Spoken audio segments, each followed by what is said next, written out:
सांस फूल रही है, सीने में घबराहट सी हो रही है, खांसी नहीं रुक रही है, ऐसी कंडीशन के अंदर अक्सर पेशेंट्स क्या करते हैं, हॉस्पिटल में आकर कहते हैं कि डॉक्टर साहब नेबुलाइजर लगा दीजिए। लेकिन क्या आप जानते हैं कि हर खांसी के अंदर, हर सांस की तकलीफ के अंदर या फिर हर सर्दी जुकाम के अंदर नेबुलाइजेशन जरूरी नहीं होता है। कई लोग बिना जरूरत के बार बार नेबुलाइजेशन लेते हैं, जबकि कुछ मरीज ऐसे होते हैं जिनको टाइम पर नेबुलाइजेशन न मिलने की वजह से उनकी डेथ हो जाती है। तो आखिर ये नेबुलाइजेशन क्या है, ये हमारे फेफड़ों के अंदर कैसे काम करती है और कब इसकी जरूरत पड़ती है, आज हम जानेंगे इस वीडियो के अंदर नेबुलाइजेशन के पीछे की पूरी साइंस के बारे में। हाय एवरीवन, मेरा नाम डॉक्टर दिनेश है और मेरे हर वीडियो के अंदर यही प्रयास रहता है कि मैं आप तक हेल्थ से जुड़ी हुई सटीक जानकारी पहुंचा पाऊं, ताकि आप अपनी हेल्थ को सही बनाए रखने के लिए प्रॉपर स्टेप्स उठा पाएं। सबसे पहले हम बात करते हैं कि नेबुलाइजेशन क्या होता है।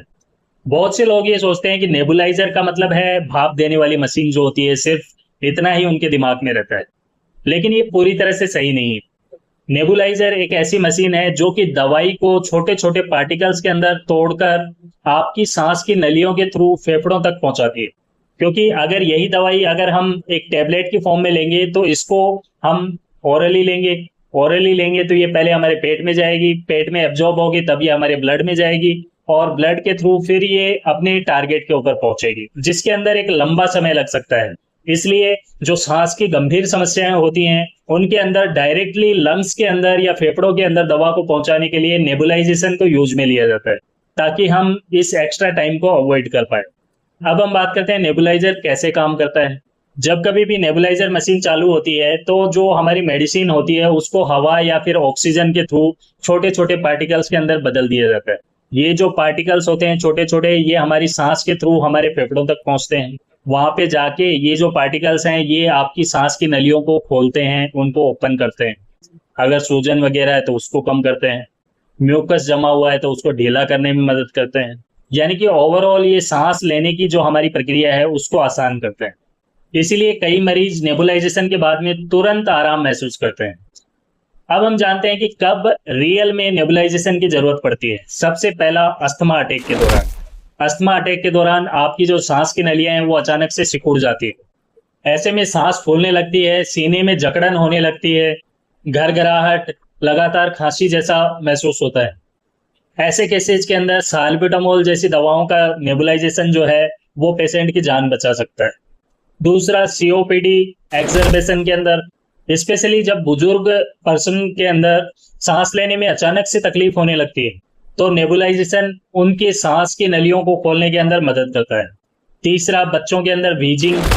छोटे बच्चों के अंदर वायरल संक्रमण के बाद में घरघराहट जैसी आवाज आती है, जिसे हम वीजिंग कहते हैं, और ऐसे मामलों के अंदर कई बार डॉक्टर्स नेबुलाइजेशन की सलाह देते हैं। चौथा, कोई गंभीर एलर्जिक रिएक्शन ऐसी हो जाए जिसके अंदर सांस की नलियां सिकुड़ने लगे और सांस लेने के अंदर दिक्कत होने लगे, तो ऐसे में भी नेबुलाइजेशन की सलाह दी जा सकती है। पांचवा, अस्पताल के अंदर गंभीर रेस्पिरेटरी डिस्ट्रेस के जो पेशेंट्स होते हैं, ऐसे केसेस के अंदर नेबुलाइजेशन किया जा सकता है। अब वो परिस्थितियां जिनके अंदर नेबुलाइजेशन ज्यादातर जरूरी नहीं होता है, लेकिन लोग अक्सर कहते हैं कि नेबुलाइज कर दो। ऐसे केसेस हैं जैसे कि हल्की सर्दी हो गई, सर नेबुलाइजेशन, नाक बंद है नेबुलाइजेशन, वायरल बुखार है नेबुलाइजेशन, हल्की खांसी है तो भी नेबुलाइजेशन। अब ऐसे जो माइनर केसेस होते हैं इनके अंदर ज्यादातर नेबुलाइजेशन की जरूरत नहीं होती है। ये जो नेबुलाइजेशन है ये कोई ऐसा नहीं है कि कोई जादुई मशीन हो, नेबुलाइजर मशीन, और आपको अचानक से रिलीफ दिलवा देगी। ये तभी रिलीफ दिलवा पाएगी जब आपकी जो समस्या है वो आपके फेफड़ों और आपकी जो सांस की नलियां हैं, अंदर की फेफड़ों की नलियां हैं, उनके अंदर कोई दिक्कत है तो ही ये आराम दिलवा सकती है। जब आपकी प्रॉब्लम नाक तक या फिर ऊपर के हिस्से तक ही सीमित है तो नेबुलाइजेशन का उसके अंदर कोई विशेष रोल नहीं होता है। तो ऐसे केसेस के अंदर आपको जबरदस्ती नेबुलाइजेशन के लिए फोर्स नहीं करना चाहिए। अब बहुत से लोग जो हैं वो नेबुलाइजेशन और स्टीम को एक ही मान लेते हैं। ये बहुत ही बड़ा भ्रम है। स्टीम या फिर भाप लेना जो है ये ज्यादातर पानी की, गर्म पानी की भाप लेते हैं तो इसके अंदर हमारे नाक और सांस की जो नलियां हैं ऊपर वाली, उनके अंदर आराम मिलता है। जबकि नेबुलाइजेशन के अंदर हमारी जो अंदरूनी सांस की नलियां होती हैं, फेफड़ों की नलियां होती हैं, उनके अंदर आराम मिलता है। तो ये एक बेसिक इसके अंदर डिफरेंस है। अगर आप भाप लेना और नेबुलाइजेशन दोनों को सेम समझते हैं तो ये आपका भ्रम आपको दूर कर लेना चाहिए। स्टीम और नेबुलाइजेशन दोनों का कार्य और उद्देश्य दोनों ही अलग अलग है। अब बेवजह नेबुलाइजेशन करवाने के या फिर बहुत ज्यादा नेबुलाइजेशन करने के साइड इफेक्ट्स की बात कर लेते हैं। जैसे कि अक्सर हर दवाई का कोई न कोई साइड इफेक्ट होता है, उसी तरह से नेबुलाइजेशन के भी कई साइड इफेक्ट्स होते हैं। विशेष रूप से अगर आप ब्रोंको डायलेटर दवाएं काम में ले रहे हैं तो इनकी वजह से दिल की धड़कन का तेज हो जाना, हाथ पैरों का कांपना, बेचैनी होना, सिर दर्द होना या फिर चक्कर जैसा महसूस हो सकता है। इसलिए इसे बिना सलाह कभी भी बार बार यूज में नहीं लेना चाहिए। और साथ ही साथ कुछ कॉम्प्लिकेशंस ऐसे हो सकते हैं जो कि मशीन से या फिर आपकी जो मास्क है, जो मास्क को कनेक्ट करने वाली पाइप है, उससे रिलेटेड हो सकते हैं। कोई बाहर का इन्फेक्शन आपके अंदर एंटर कर सकता है बहुत ज्यादा अगर आप यूज कर रहे हैं, बार बार सेम मास्क को यूज कर रहे हैं, तो ये चीजें भी इसकी वजह से बढ़ सकती हैं। ओवर यूज आपको इसका नहीं करना चाहिए। अगर डॉक्टर ने आपको घर पर नेबुलाइजेशन करने की सलाह दी है तो नेबुलाइजेशन करते समय आपको कुछ बातों का ध्यान रखना चाहिए। सबसे पहला, जो डॉक्टर ने बताई है उसी दवा को डालना है। ऐसे नहीं कि कोई दूसरी दवा आप उसके अंदर डाल के नेबुलाइज कर रहे हैं। आपकी जो नेबुलाइजर मशीन है उसको रेगुलरली साफ करना है। हर बार यूज करने के बाद आपका जो मास्क है उसको आप वॉश कर लें, किसी दूसरे पर्सन के लिए उसको यूज नहीं करें। और इसके लिए आपको साफ पानी का यूज करना है। और जिस भी पर्सन को आप नेबुलाइज कर रहे हैं उसको एडवाइस दें कि नेबुलाइजेशन के दौरान वो डीप ब्रीथ्स ले। अब कुछ लोग पूछते हैं कि नेबुलाइजर बढ़िया होता है या फिर इनहेलर बढ़िया है, तो ये भी बहुत ही कॉमन सवाल रहता है। तो इसकी रियलिटी ये है कि अक्सर जो सीओपीडी और अस्थमा के पेशेंट्स होते हैं उनके अंदर अगर सही तरीके से इनहेलर को यूज किया जाए तो वो भी उतना ही इफेक्टिव होता है जितना कि नेबुलाइजर मशीन में। कई बार लोग जो है नेबुलाइजर को बहुत ज्यादा पावरफुल मशीन मान लेते हैं, तो ऐसा नहीं है। अगर आप इनहेलर को सही तरीके से यूज करते हैं तो आप सेम बेनिफिट उससे ले सकते हैं। अगर आपको इनहेलर को सही तरीके से यूज करना नहीं आता है तो कमेंट बॉक्स में कमेंट करके बताइए।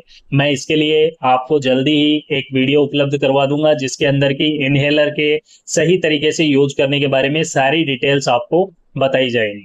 लेकिन ये तभी होगा जब आप कमेंट करके बताएंगे कि आपको इनहेलर यूज करना आता है या नहीं आता है। तो दोस्तों, आज हमने जाना कि नेबुलाइजर कोई सामान्य भाप की मशीन नहीं है। ये एक साइंटिफिक ड्रग डिलीवरी सिस्टम है जो कि जरूरत पड़ने पर मेडिसिन को डायरेक्टली हमारे लंग्स तक पहुंचाता है और इमरजेंसी कंडीशंस के अंदर इससे पर्सन की जान बचाई जा सकती है। लेकिन हर खांसी, हर सर्दी और हर सांस की तकलीफ के अंदर इसकी जरूरत नहीं होती है। सही समय पर सही उपयोग ही फायदेमंद है, क्योंकि बिना जरूरत के बार बार नेबुलाइजेशन आपके शरीर को नुकसान पहुंचा सकता है। इसलिए नेबुलाइजर को कोई शॉर्टकट मशीन मत जानिए, बल्कि इसे एक इलाज का बेहतर जो उपकरण होता है, इंस्ट्रूमेंट होता है, उसके रूप में आपको देखना है। अगर आपको वीडियो में दी गई जानकारी फायदेमंद लगी हो तो वीडियो को लाइक जरूर कर दें और ऐसे लोगों के साथ वीडियो को शेयर करें जो कि बहुत ज्यादा नेबुलाइजेशन करवाते हैं। बात बात के ऊपर हल्की सर्दी, खांसी या फिर कोई भी थोड़ी सी भी सांस की तकलीफ होने पर नेबुलाइजेशन के लिए पहुंच जाते हैं। इसी के साथ आज की वीडियो में यही खत्म करते हैं। मिलते हैं नेक्स्ट वीडियो में एक नए टॉपिक के साथ। तब तक ध्यान रखिए अपना और अपनों का। धन्यवाद।